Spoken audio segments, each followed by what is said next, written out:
So I've been playing Tales of Grace's F.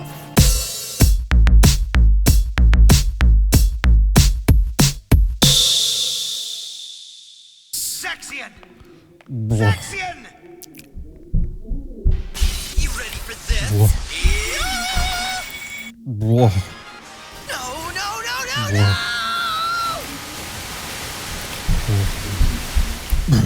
No! Wow, JRPGs sure have changed, huh?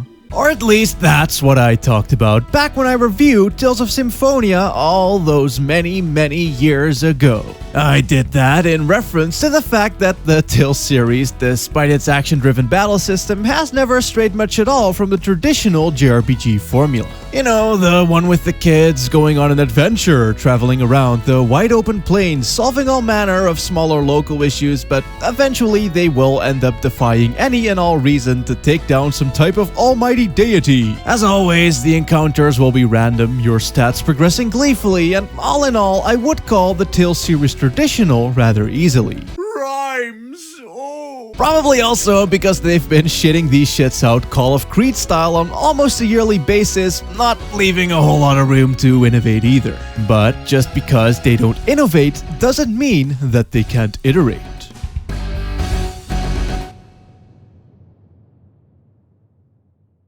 A purple Hatsune Miku wakes up next to your house in a field and fucks yo bitch. What do? Well, go on a wee adventure with your friends only to watch her die like a bunch of idiots, of course. Saren queers labor, and suddenly, while fighting space mecha death Nazis, she reappears.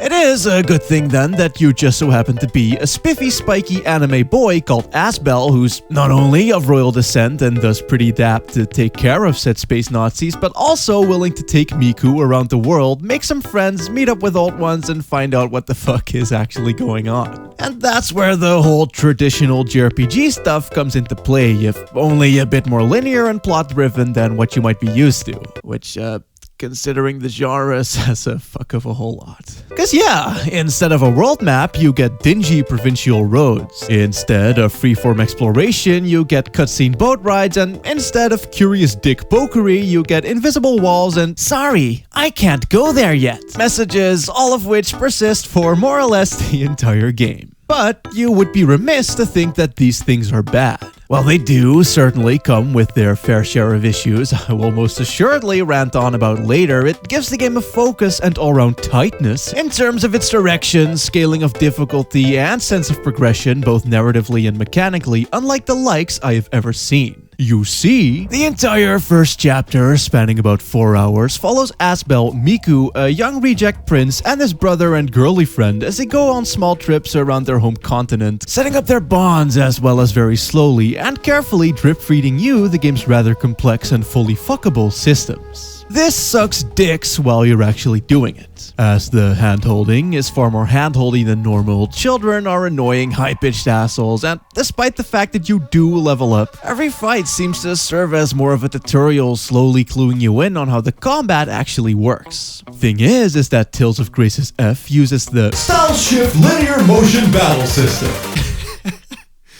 And here I was, thinking that Square had pretentious names. Jesus Christ. Basically though, it means that instead of turn-based mumbo-jumbo, it consists out of hack-and-slash style mumbo-jumbo, with its JRPG system serving as highly customizable background processes. Just to give a quick rundown of how shit works, basic attack combos are done by mashing X, and each stage of said combo, as well as its various variables based on directional inputs, can have a different ability assigned to it, which the game calls an art. The best way to visualize this is like a tree-style sequence where each input branches off into a different combination of arts. Now, despite this already being quite cool and surprisingly meaty for what it is, you also have an entire subset of arts initiated with circle button that are more akin to the types of magic spells one would see in other RPGs. To activate these, you need to have pressed circle at least once so that Asbel can take out his swords, which, and here's the cool bit, is accompanied by a big old AoE sword slash, often inflicting critical damage. This means that you actually need to have good timing in regards to when you'd want to enter Magic Man mode, especially because you can only get in so many hits at a time. I mean, this is an RPG, of course, so the combat can only have so much free flow,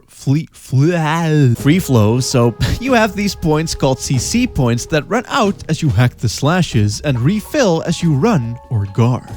From seemingly pointless banter comes knowledge. It's like the game knows me. Epic jokes! Ugh. So yeah, there's a lot to take in there. Like, I haven't even gotten into shit like how to acquire your arts, things like dashing, art chaining, alternate ways to replenish CC that reward skillful play, and much more. Which is why the game starts off as slow as it does, by letting you experience the world as bumbling idiot kids who don't know fuck about shit.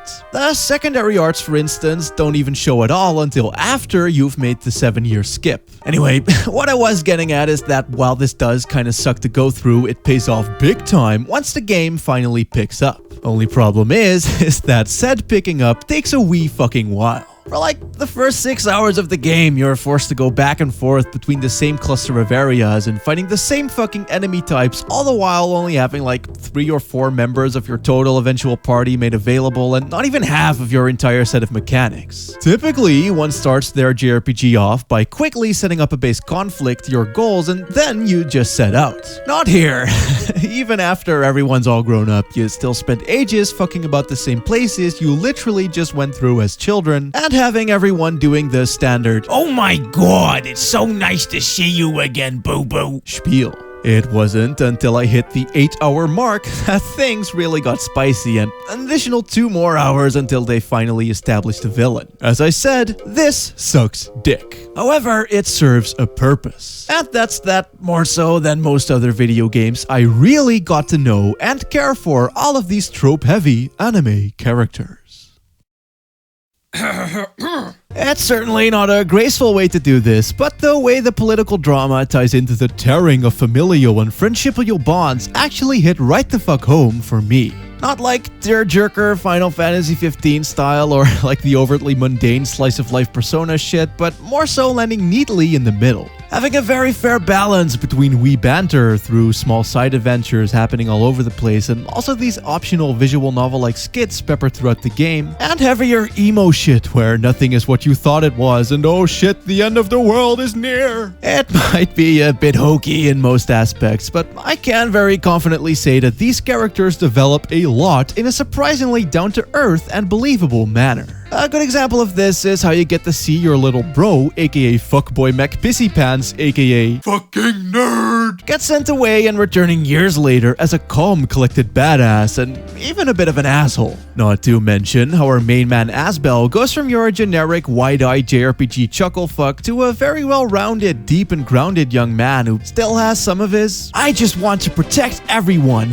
and do things my way attitude, but is still very mature about the whole thing, often seeing the living, breathing impossibility of his box standard protagonist ambitions. Like, that's really fucking cool. Very few games do that, and the only reason that it works here at all is because of this insanely beefy and poorly paced setup putting you in all of their proverbial shoes. I hate my parents, for instance, is a JRPG trope all the way, but here it's not relegated to a simple flashback. It's something you got to experience yourself.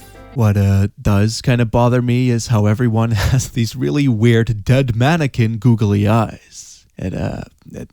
It's a bit frank. The game has finally decided to let you go. You now know who's who, what's what, and what your itinerary is. You've woven through the awful pacing, found yourself caring for this world and its people, and despite having spent hours with the half-assed kiddie version of the combat, you have now amassed yourself a proper party, conquered your very first real dungeon, and began to realize that, holy shit, this game is good! Which it is. Congratulations. But yeah, I don't think I've ever experienced a battle, random or otherwise, where I felt bored or frustrated. Reason as to why is because A, it has an immense amount of mechanics, both passive and active, that are legit fun to play around with yet don't require too much effort, and B, is that while it not actually being hard per se, you can still get your ass fucked during just about every encounter if you don't know what you're doing, and that the bosses always took more than one try as well. Like, do you have any idea how fucking rare it is for an RPG post PS1 to be balanced this fucking well? Cause it really is. Bar the Shin Megami Tensei games and maybe some other obscure ones, most major developer titles as well as the ones within this very series are very much a piss take up until you get to the final stretch. And I don't even like hard JRPGs. Dragon Quest can suck my dick for all I care, fucking dying on the first dungeon looking ass, but Tales of Graces, fuck, it's just a very well made game. What I said in the intro, no innovate but iterate. Slowly building upon systems used and stolen from other titles to make a good. I touched her.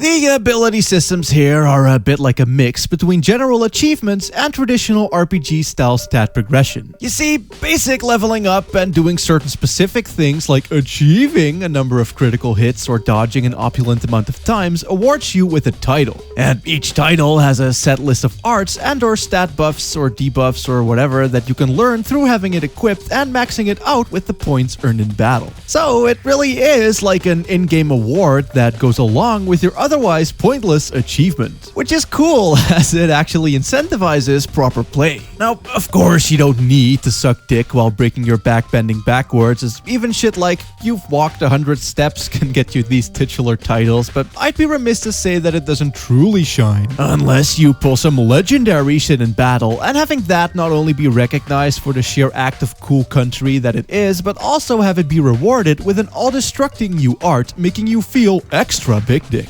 In any case, there's a very nice flow of unlockage and a decent amount of agency in regards to which types of stats you'd want to focus on just because of how many titles there actually are. And if that seems like too much responsibility, then you can always let the game handle it by setting it to auto. Similarly passive, yet also packing the depths of Hideo Kojima's bloated anus, is the dualizing system, in which you can craft and mix new items. Anything from the loot spoils gained through battle to the minerals, ingredients, gems, potions, and equipment found out in the wild can be smashed together to create new items, strengthen said equipment, or make jewelry that can be sold for a high price. Stranger. All of which gets dumped into one big menu, and it's up to you to just randomly start combining stuff and see whatever it is that you can get. I mean, there isn't really much harm in doing so, and it certainly works intuitively enough, though I suppose that if you are going to be a wee tit about it, then you don't really have to do it either. As despite this definitely helping you with getting strong, it's not like doing it will gimp your experience much. It's just the neatest thing that's there for those who want to invest the time to make their playthrough just a tad more in-depth and rewarding.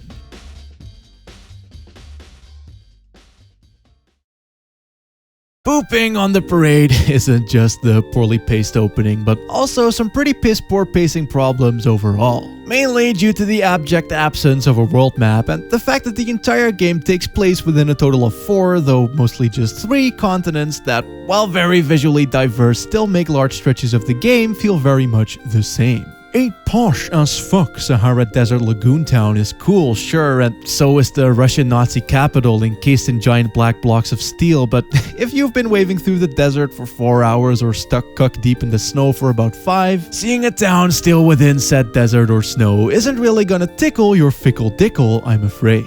And if in that case the plot decides that you have to spend ages on just that one continent backtracking between the same 2 towns, going through the same generic looking caves on the same linear ass roads that don't offer much in the way of mechanical or artificial downtime, only to get to a dungeon where you spend an hour on the same copy pasted floors with the only alteration being a slightly new iteration of the central puzzle mechanic, you're gonna end up a little bit annoyed.